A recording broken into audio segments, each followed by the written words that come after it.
Good afternoon, everybody. Thank you for joining us for what is promises to be a great conversation with the director and producer, Shalini Kantaya, the a filmmaker who made the terrific documentary Coded Bias, which is what we're here to talk about.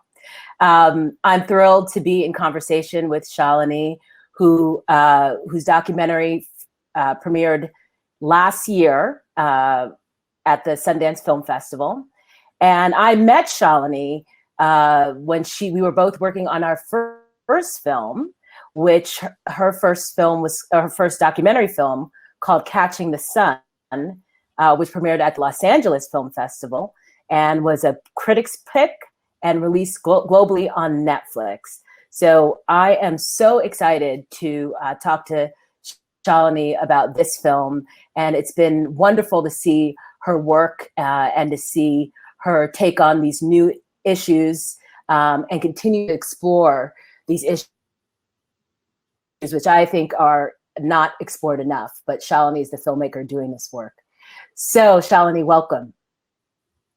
Oh, thank you so much for having me. So, I just want to thank Women Make Movies and the Academy and you for being in conversation. I'm thrilled to be in conversation with you. Awesome. So Shalini, this film, generally speaking, for those who haven't seen it, and you should all see it, it's screening on the Academy website.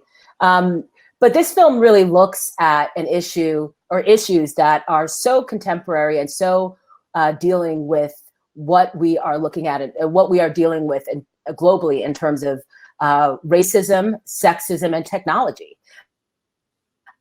And quite frankly, I haven't seen anybody put together these issues in a way that you did in this film.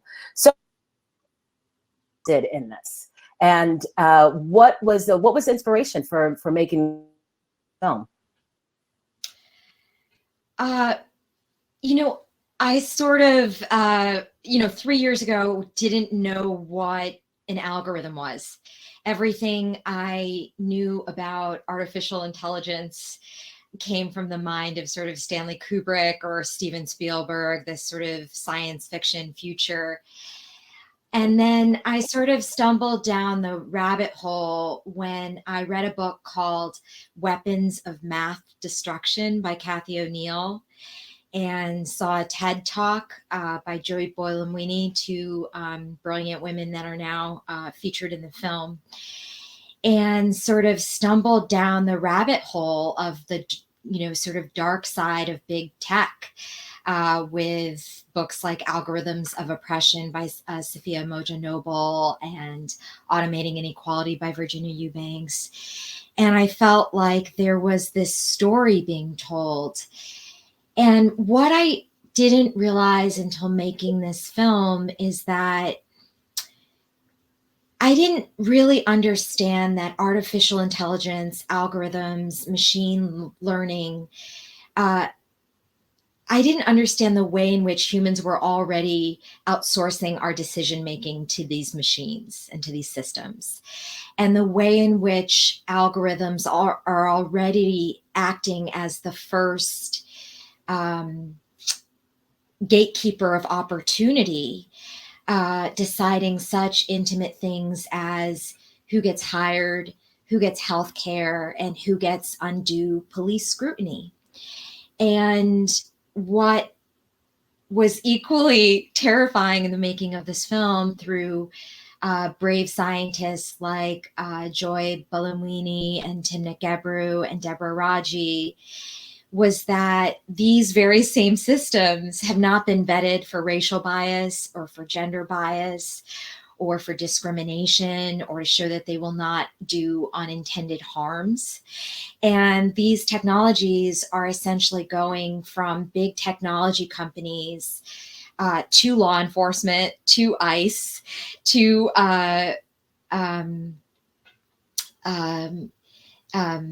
the FBI, being sold to the FBI, with no safeguards in place. And so that's when I began to realize that this is one of the biggest civil rights issues of our times. And this story is really told through a brave and brilliant MIT researcher named Joy Buolamwini, who figures out she's just trying to make an art project work. She's trying to make like something like a Snapchat filter work over her face to put someone like her hero, Serena Williams, over her face for an art project, and uses this commercially available software and figures out that this software doesn't see dark faces with accuracy, and further realize that it has gender bias, that it has racial bias. And this is the stuff that it is already being sold to law enforcement. And so that's when I began to see that this is one of the biggest issues. I mean, this is really where civil rights and democracy will be fought in the 21st century. Facial recognition is sort of the most it's sort of the most invasive. It's also the easiest to explain because it's like our faces and our biometric data. It's quite as intimate as a fingerprint or a DNA sample, both of which require a warrant to get. And so, and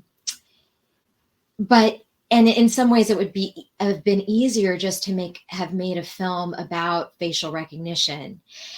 But I felt that the more I learned, the more I felt the need to explain these sort of invisible systems that are black box models, unknown even to the creators of their own systems, of exactly how those decisions are made.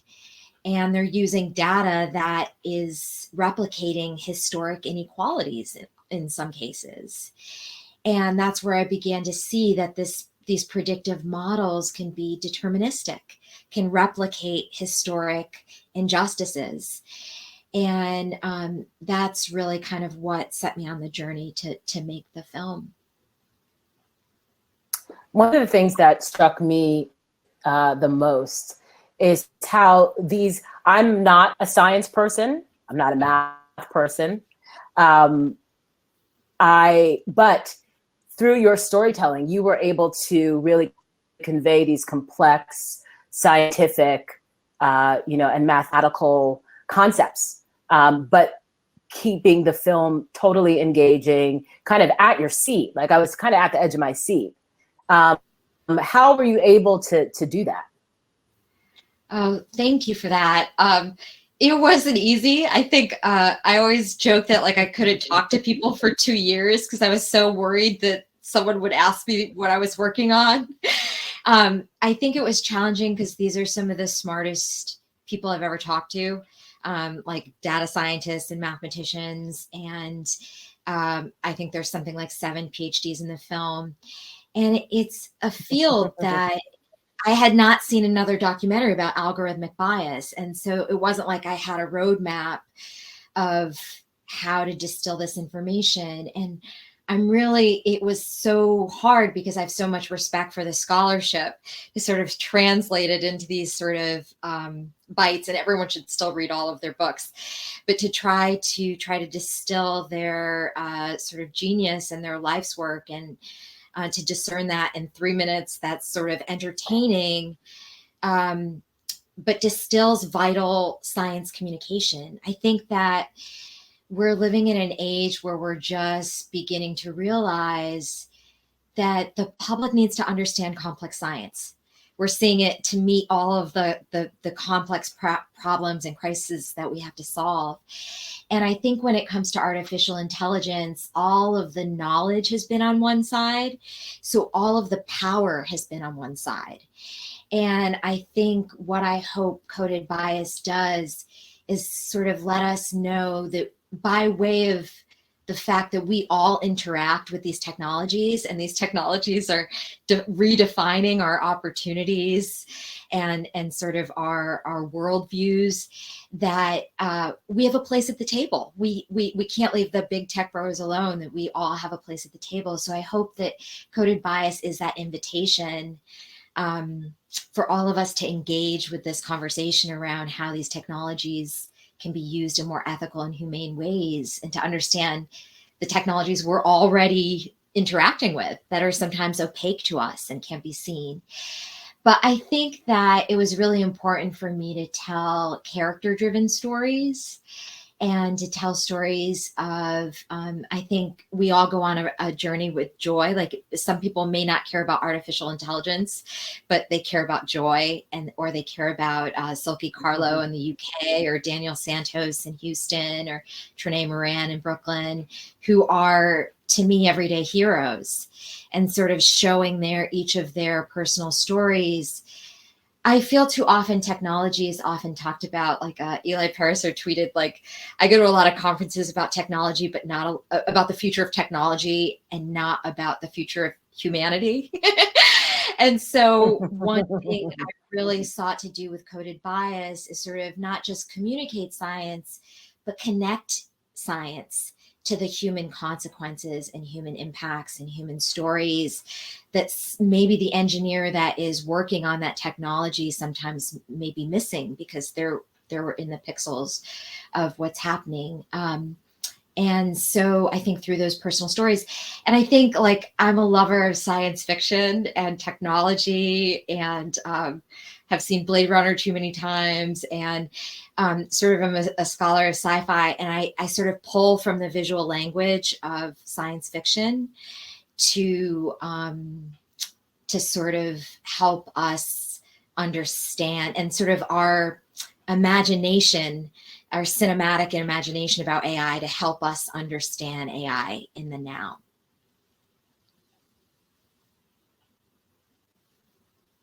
Amazing. Sean, I think, speaking of pixels, I think we might have lost your picture. Can you see me? I can see you. Okay, we can't see you. We just see your avatar. Okay, we see you see Shalini. Okay, for some reason I can't see you. Okay, but as long as everybody else can. Great. So if there are questions, please feel free to put them in the chat. I am going to take up a couple before I ask any more questions, because I want to make sure to get to them. Can you talk about how you were able, you talk about these being storytelling, character-driven film, which it certainly is. How were you able to gain the trust of your subjects? I mean, as you said, there's 7 PhDs. Were they afraid? Were they nervous that you were gonna, make them, make it flashy and not get to the substance? How did you assure them, like, how you were going to tell the story in a way that was substantive, but yet that people could understand? I think I cited all of their papers in the letters that I wrote to them. I am also a researcher when it comes to documentary, and I do a rigorous amount of research. And I think when I approached every person in my story, I knew something about who they were, and I showed a real care to tell a complicated story. And I think assure them that I was interested in telling a complicated story that was nuanced, and definitely tried to connect offline in some way, and sort of have personal conversations and build those sort of relationships, in cyber ways before we were on the ground and filming. So, in the case of sort of Daniel Santos, really understanding that story, and we had a series of conversations, and I spoke with other teachers to give context, so that we felt like we had a sense for each other before I was in Texas, sort of sitting with him and learning about his story. So, but I feel incredibly grateful to sort of the brilliant and brave cast of the film for giving me an education, sort of schooling me, and bringing sort of a humanity to technology, and the way that their lens of technology that I think comes through in the film. Great. Here's another question. Talk about, at the end, we actually do see some movement around regulation of of some of these issues. Can you talk about how the importance of regulation and technology in terms of, regulation of technology, and what you see in terms of moving forward? Well, I think there was this moment in Congress where Jim Jordan and AOC agreed, right-wing Republican and left-wing Democrat agreed. And it was this moment where Jim Jordan said, 117 million Americans are in a police database that could be accessed by law enforcement, and there's no one elected who's overseeing this. And I think that the more that we understand about these issues, which is why I hope people will share the film, the more that we can also educate our legislators. And I think when it comes to changes, I saw sea change that I never thought possible. And that was that IBM said that they were getting out of the facial recognition game. They would no longer sell it to law enforcement. IBM said that they would not also sell to law enforcement. And Amazon said that they would put a 1-year pause on their sale to law enforcement of facial recognition. And that was sea change I never thought possible. And I think that really took place in part by the brave scientists who spoke, who sort of put their academic reputations on the line. The brave scientists in Coded Bias, Joy Beltrami, Nick Gebru, and Deborah Raji, who put their reputations on the line to sort of show us the science that this stuff is racially biased. But also, I think it came through civic engagement and people taking the streets, because all those companies made that change in June 2020 when they were there was the largest movement for civil rights and equality that we've seen in 2020 in 50 years around George Floyd. And I think that people start to draw the connections between sort of Black communities being brutalized and by police and racially biased facial recognition technology and the potential harms it could do. And I think when people understand the science, when people draw the connections between the science and the communities who are most vulnerable and can be preyed upon by these technologies, who have the most to lose, that we put power to cause people to take action, to cause companies and legislators to take action. And I think that's a recipe for how change can happen. Absolutely.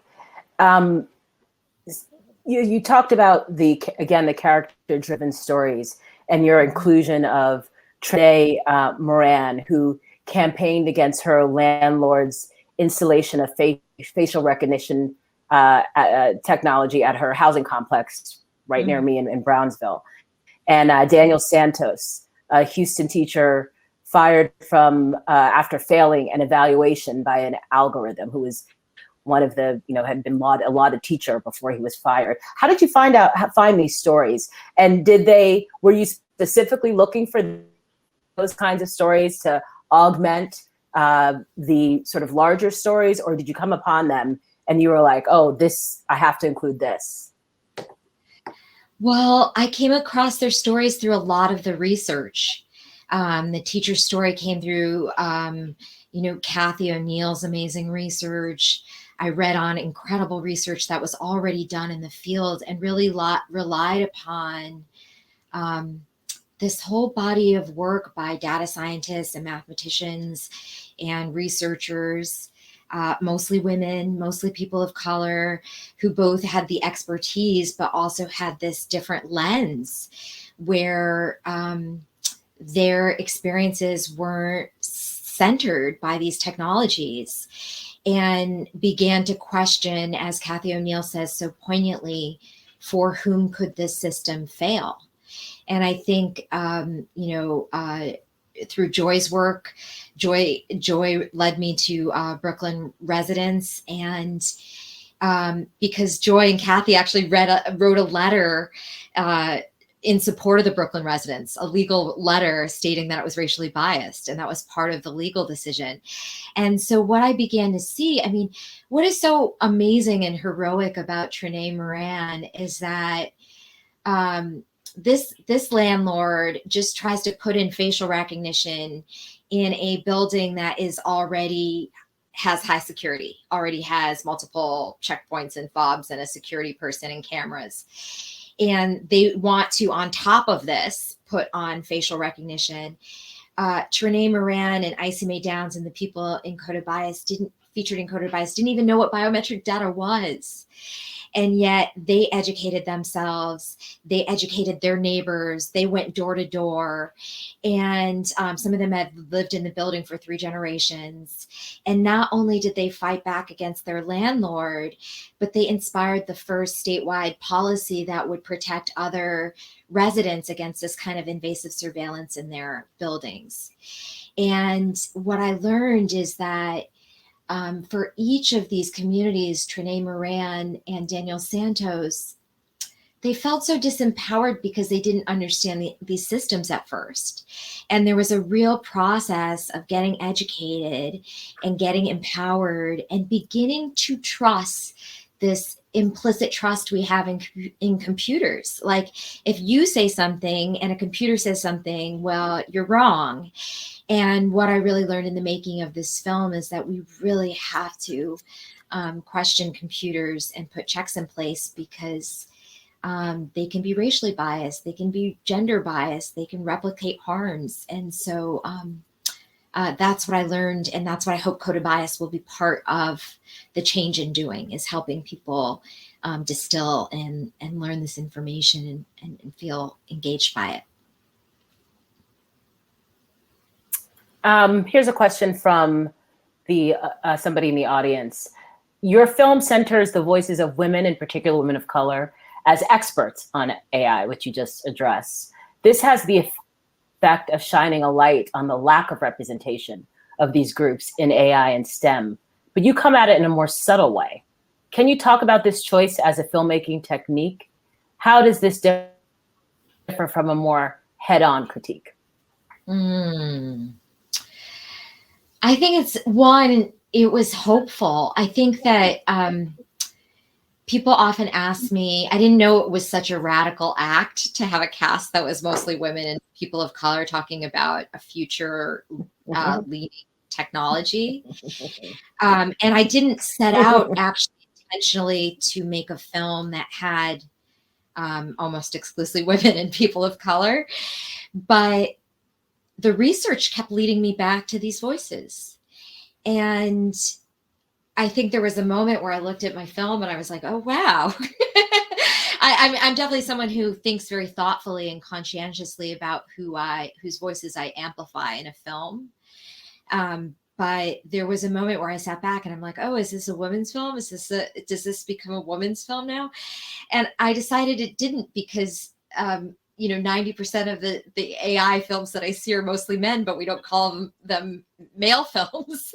That's just the gaze of technology, stories about technology. But I will say that it is actually women, people of color, LGBTQ, religious minorities who have really led in shining a light on bias in artificial intelligence, in holding ethics, people accountable for ethics in these systems, who have sort of sounded the alarm and are shining a light on this. And I think that is because, we have to look at the fact that a very elite a very small group of people are designing technologies that are being deployed on the world.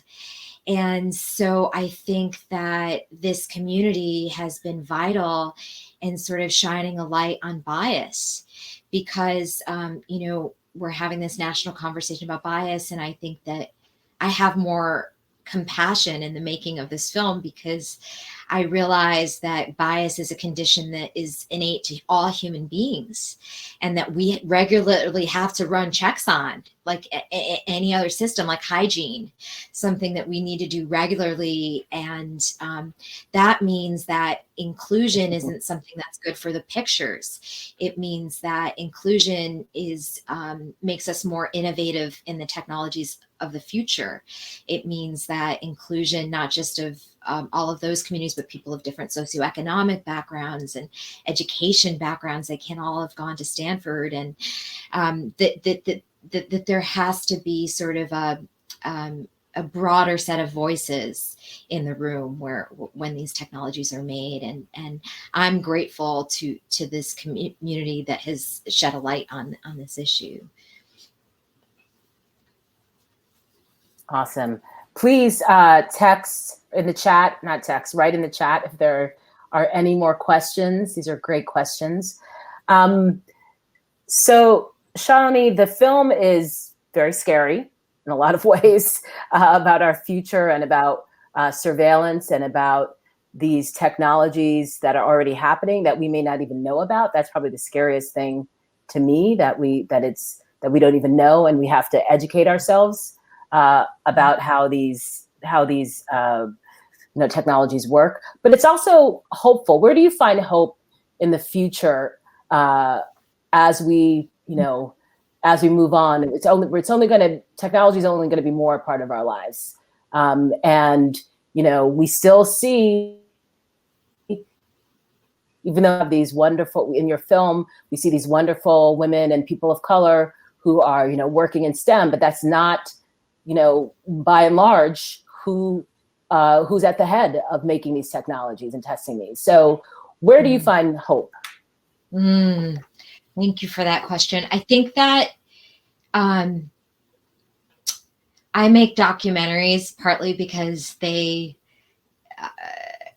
just remind me that everyday people can make a difference. And I've seen that in the making of this film, whether it's Joy Buolamwini speaking before Congress and legislators starting to have a conversation, or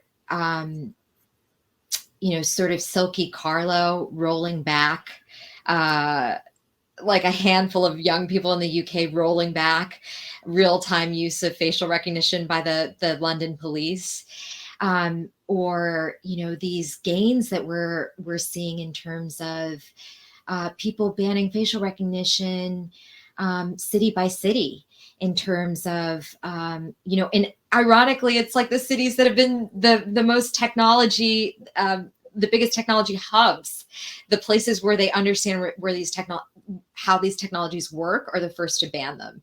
So San Francisco, Oakland, Cambridge, Somerville, all banned facial recognition by law enforcement. And I think the more that we can see this sort of local change, these opportunities for local change, the more we can bring about a federal change.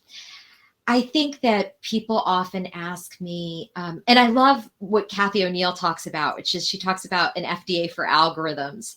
And I love that analogy because I'm a techie, I love technology. And the fact that I believe in an FDA doesn't mean I don't like food. It means that we believe in a certain standard of safety and health, and so that for everyone. And I really think that there should be some model of vetting these systems before they go to scale, before they're deployed at scale. But I think the people in Code of Bias give me hope. I think that often audiences who watch the film ask me, what can I do? And, I'm like, you can wear makeup to your protest to try to scramble facial recognition, and blue jeans is a little better than Zoom, and Signal is a little better than this. But the truth is that we need systematic change. And that has to come through some sort of governance or policy. Here in the US, we don't, in the UK, they have a model, they have the GDPR, which sort of talks about data rights as human rights. And and understanding that data rights are civil rights, data rights are human rights. And we don't even have any legislation at all that's regulating one of the biggest sectors of our society. And we're home to all these technology companies. So I think we, while you're right, we can't opt out today. This is the only way we can have this conversation together. And we shouldn't have to worry about checking our civil rights in the terms of conditions. There should be some parameters. But the great thing is that, why we need systematic change, the people in Coded Bias are actually part of that systematic change. They are individuals who like, sort of spoke truth to power, and a few people just got together and made a huge amount of difference in a small playing field. And I think the more that we have those small wins, the more that we can sort of turn the tide. And I'm so grateful to people like Silky Carlo and Joy Buolamwini for inspiring me and just reminding me that we really can make a difference. People always ask me about what the future looks like. And I say, that's a script that no algorithm can predict and that we're all writing together. And so it's really up to us to decide how to call for more humane and ethical uses of the technologies that will define opportunity in the future. Absolutely. Here's another question to send, kind of more generally about the work that you do, but the policy and legislative action changes that you just named, which you were surprised to see yourself. What role do you think films like your film, Coded Bias, can play in the, in the fight, in the continuing fight for this, around these issues and for social justice? Oh, well, And I'd be curious, of course, just to add on to that, Shalini. yeah. I'd be curious to know, how the film has been out for a year. Obviously, it's been a year like no other in terms of being able to, screen your film and show it. But what kind of partnerships have you used? Organizations that have used the film to, push for this change that you're working with? I think that I make films because I believe films have the power to change the world. I mean, Roger Ebert called films empathy machines. And I think that the world changes not when we know the facts, but when we feel empathy, human empathy. What a powerful thing that is. And so I hope that this film, Coded Bias, will be like an Inconvenient Truth, a landmark film for science education that engages audiences with an issue of critical importance to civil and human rights. And I'm so proud that the film has partnered with great organizations like the Algorithmic Justice League and the ACLU and Mi Gente and Fight for the Future and, Big Brother Watch UK and Georgetown Law to sort of bring this, to sort of host conversations. And since Coded Bias premiered, I mean, I like to think that the film premiering at Sundance in January and this big change in policy by facial recognition, big tech around facial recognition sale to law enforcement, that it had some impact on the June announcement. But also, I'm so grateful that the film has convened hundreds of conversations all around the world that have centered the voices of women and people of color around STEM and AI. And I think that in alone unleashes and engages the genius of, a missing part of the population also. And that these incredible groups are using the film to start conversations.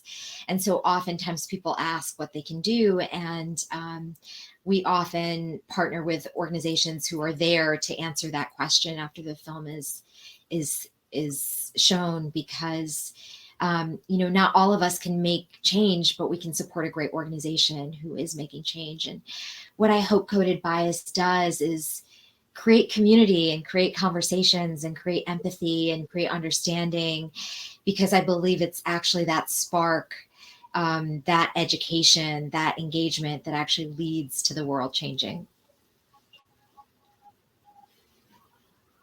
Wonderful. Well, I think our time has completed. If there are any last questions, please put it in the chat quickly before we wrap up. But I really would emphasize for everyone to please watch this groundbreaking film. It will, all these issues that we just discussed are told beautifully in this film. And so I encourage you to watch it on the Academy screening site. Shalini, any last words? No, thank you so much for monitoring such an incredible conversation. The most brilliant Yoruba Richen, who's an incredible documentary filmmaker of your own right. It's always a pleasure to be in conversation. Absolutely. Thank you for asking me. And thank you all for coming. Again, the film is screening on the Academy website, Coded Bias.